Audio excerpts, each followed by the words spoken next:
So guys आपको एक बारी फिर से स्वागत है हमारे डेली रेसलिंग एपिसोड नंबर 921 में एंड हम बहुत ही जल्दी 1000 एपिसोड्स को हिट करने वाले हैं। तो प्लीज यार आप भी जल्दी से हाथ पैर चलाओ, चैनल को अभी लाइक एंड सब्सक्राइब कर दो क्योंकि अब वक्त आ गया है कि हम और आप मिलकर तेजी से आगे बढ़े और जल्दी से चैनल को आगे पहुंचाए। और इसी के साथ आज चीजें शुरू कर लेते हैं दी ऑलमाइटी बॉबी लैशली से। और आज जो मैं कहने जा रहा हूँ ना वो शायद आपका दिल तोड़ दे, आपको पसंद ना आए, क्योंकि देखो इतना तो हम सब जानते ही हैं कि ड्यू टू इंजरी वो WWE से बाहर हो रखे हैं, मतलब बॉबी लैशली रेसलिंग से बाहर हो रखे हैं। उनकी फैक्शन भी अब टूट चुकी है जो उन्होंने स्ट्रीट प्रॉफिट के साथ बनाई थी, और वो तो अलग ही रास्ते पर चले गए। स्ट्रीट प्रॉफिट कहाँ तो उन्हें हील होना था और कहाँ वो अचानक से अब फेस बने घूम रहे हैं। सो अब रिपोर्ट के मुताबिक अब कुछ ऐसा माना जा रहा है कि शायद बॉबी लैशली का दाना पानी अब WWE से टूट चुका है, क्योंकि अगले महीने बॉबी लैशली का कॉन्ट्रैक्ट भी एक्सपायर हो जाएगा और WWE उनको नया कॉन्ट्रैक्ट भी नहीं दे रही। बाकी तो यार देखो भगवान ही मालिक है कि आगे बॉबी लैशली के साथ क्या होता है, क्योंकि जो रूमर्स उनके लिए आ रहे हैं ना वो जरा भी अच्छे नहीं है। Hashtag God bless Bobby. बाकी आप इस वीडियो को एंड तक पूरा देखना। एंड नाउ आप देख रहे हैं रेसलमैनिक्स एंड सब्सक्राइब करना तो बनता है। वेल गाइस आज तो पता नहीं क्यों एक के बाद एक बुरी खबरों का तांता लग गया, लाइन लग गई है। क्योंकि पहले तो बॉबी लैशली का कॉन्ट्रैक्ट एक्सपायरेशन और अब सीएम पंक का भी कैंसिलेशन हमारे सामने आ गया है, क्योंकि अब WWE ने देखो पूरा मन बना लिया, वो मन ही बना चुकी है कि सीएम पंक वर्सेस ड्रू के मैच को स्क्रैप करना ही बेटर होगा, क्योंकि पंक तो ठीक होने का नाम ही नहीं ले रहे। उनकी इंजरी को भी काफी टाइम और लग सकता है, एटलीस्ट 1 महीने के बराबर, और समर स्लैम उससे काफी पहले हो जाएगा। तो इस मैच को भूल जाना ही बेटर होगा ऐसा WWE को लगता है। एंड सीएम पंक को रिप्लेस करने वाले और कोई नहीं बल्कि खुद सेथ फ्रीकिन रॉलिंस ही है। एंड इसीलिए लास्ट मंडे नाइट रॉ पर Drew McIntyre and Seth Rollins का वो सेगमेंट दिखाया गया जहां पे वो एक दूसरे से लड़ रहे थे। और अब ये हुआ ना असली ब्लेंडर भाई,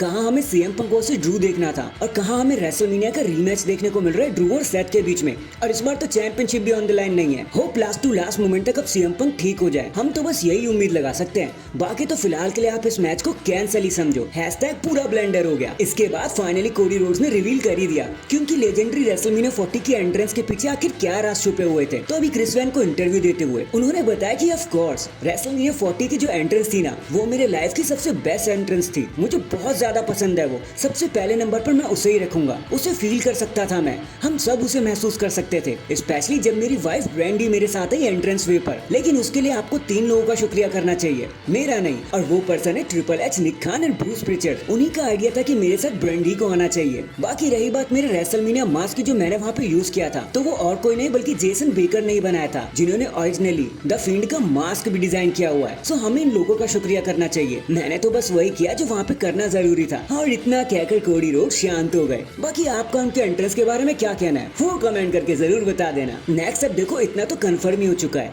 कि WWE पूरे इंटरनेशनल अप्रोच रखना चाहती है अपने रेसलिंग रिंग में। वो चाहती कि पूरी दुनिया ही उठकर WWE के अंदर आ जाए। एंड खासकर न्यू जापान से तो उनका अलग ही प्यार उमड़ कर आ रहा है कि भाई आप तो हमारे दिल में बसे हुए हो, और ये प्यार समर स्लैम में भी बरकरार रहने वाला है। क्लेवलैंड ब्राउन स्टेडियम, मारुफूजी जो NOAH प्रो रेसलिंग की लेजेंड भी है, उन्होंने हाल ही में AJ स्टाइल के साथ फाइट भी करी थी। तो वही मारुफूजी अब समर स्लैम में कमेंट्री करने आएंगे और जापान की तरफ से WWE कमेंट्री टेबल की शोभा भी बढ़ाएंगे। और अब देखो ऐसा माना जा रहा है कि इस चीज से ना बहुत सारे नए दरवाजे खुल सकते हैं WWE की तरफ, क्योंकि NOAH कोई छोटा मोटा प्रमोशन नहीं है, वहाँ बहुत से दिग्गज टाइप के स्टार निकल कर आते हैं। AJ style is no different. बाकी लेट्स सी आगे हमें और क्या क्या देखने को मिलेगा। पहले तो समर स्लैम को आ जाने दो। इन दी एंड अभी हाल ही में जो WWE hall of famer Booker T ने बयान देते हुए बताया कि देखो यार हर एक टैलेंट को मौका दिया जाए ये जरूरी भी नहीं है और सबको चांस मिलता भी नहीं है, क्योंकि जब जब मैं मलीना को देखता हूँ ना तो मुझे लगता है कि उनको उनकी रियल पोटेंशियल दिखाने का मौका ही कभी नहीं मिला। शी इज एब्सोल्युटली बेस्ट, चाहे उन्हें डीवा के तौर पर देख लो चाहे फीमेल रेसलर के तौर पर, वो हर सांचे में बड़े प्यार से ढल जाती है। एंड मैं जितनी बार भी उनसे मिला हूँ ना मैंने हर बार ही उनसे बोला है कि मलीना